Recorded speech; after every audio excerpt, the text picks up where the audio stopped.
Assalamualaikum warahmatullahi wabarakatuh. Saya Ahmad Salim Muzaki, 2006-2018, 105-103-10063 akan menjelaskan perdagangan internasional dan pembangunan ekonomi.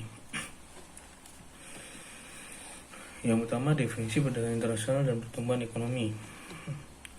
Perdagangan internasional merupakan kegiatan menukar barang atau jasa antara individu dengan individu, individu dengan pemerintah, atau antar negara satu dengan negara lainnya di pasar dunia, dan bertujuan untuk memenuhi kebutuhan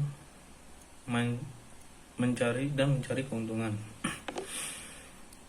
Pertumbuhan ekonomi merupakan proses perubahan kondisi perekonomian secara bertahap menjadi lebih baik selama periode tertentu, atau juga kenaikan kapasitas produksi suatu negara. Adanya pertumbuhan ekonomi merupakan bentuk keberhasilan pembangunan ekonomi.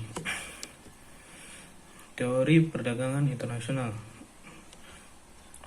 Yang pertama adalah teori keunggulan absolut.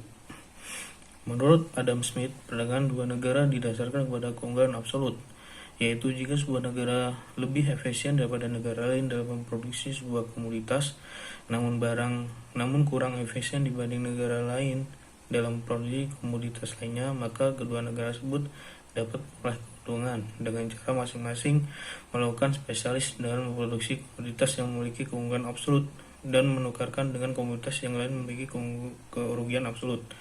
Melalui proses ini, sumber daya di kedua negara dapat digunakan dengan cara yang paling efisien. Output yang diproduksi pun akan menjadi meningkat.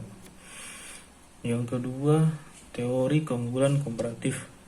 Menurut David Ricardo, meskipun suatu negara kurang efisien dibanding atau memiliki kerugian absolut dengan negara lain dalam produksi dua komoditas, namun masih tetap terdapat dasar untuk dapat melakukan perdagangan yang menguntungkan kedua belah pihak. Negara tersebut harus melakukan spesialis dalam produksi atau mengekspor komoditas yang memiliki kerugian absolut lebih kecil dan mengimpor komoditas yang memiliki kerugian absolut lebih besar. Yang ketiga ada teori proporsi faktor produksi.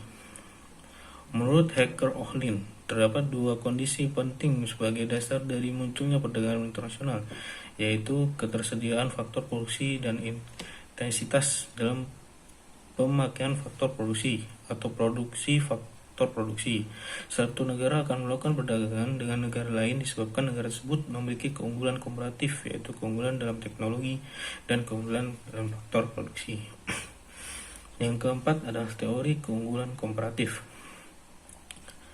Yang keempat adalah teori keunggulan kompetitif. Menurut Michael Porter dalam teori The Complete Effect of the Nation, bahwa tidak adanya korelasi langsung antara dua faktor produksi, sumber daya alam dan yang tinggi dan sumber daya manusia yang murah yang dimiliki suatu negara untuk dimanfaatkan menjadi daya saing dalam perdagangan. Terdapat 4 atribut utama yang menentukan mengapa industri tertentu dalam suatu negara dapat mencapai sukses internasional, yaitu yang pertama, kondisi faktor produksi, yang kedua kondisi permintaan dan tuntunan mutu dalam negeri, yang ketiga eksistensi industri pendukung, yang keempat ada kondisi persaingan strategi dan struktur perusahaan dalam negeri.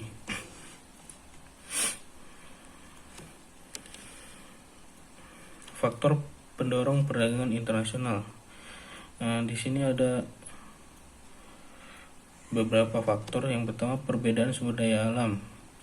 Sumber daya yang dimiliki oleh suatu negara tertentu berbeda dengan negara lain. Oleh karena itu, perdagangan internasional sangat diperlukan oleh suatu negara. Perbedaan teknologi. Teknologi sebuah negara maju tentu berbeda dengan negara berkembang. Oleh karena itu, negara berkembang biasanya menginput barang dari negara maju. Keinginan untuk meningkatkan pendapatan negara. Adanya kelebihan produk dalam negeri sehingga diperlukan pasar bebas untuk menjual barang tersebut. Penghemat biaya produksi. Suatu negara bisanya memproduksi barang hasil produksi dalam perdagangan internasional, memungkinkan menghemat biaya produksi. Keinginan menjalin hubungan dengan negara lain. Era globalisasi seperti sekarang sangat tidak memungkinkan suatu negara dapat berdiri sendiri. Selera masyarakat sangat tinggi. Biasanya masyarakat lebih menginginkan barang yang hasil produksi negara lain daripada produksi negara sendiri. Yang terakhir, untuk memenuhi kebutuhan barang dalam negeri. Manfaat perdagangan internasional bagi negara.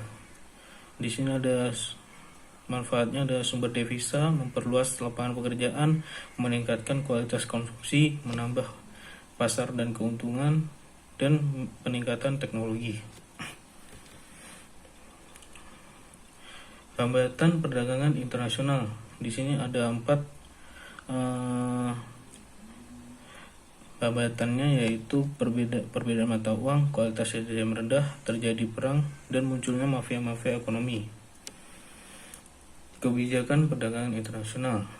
Kebijakan perdagangan internasional antara lain kebijakan kuota, tarif pajak, politik dumping, larangan ekspor, larangan impor. Sekian dari saya. Wassalamualaikum warahmatullahi wabarakatuh.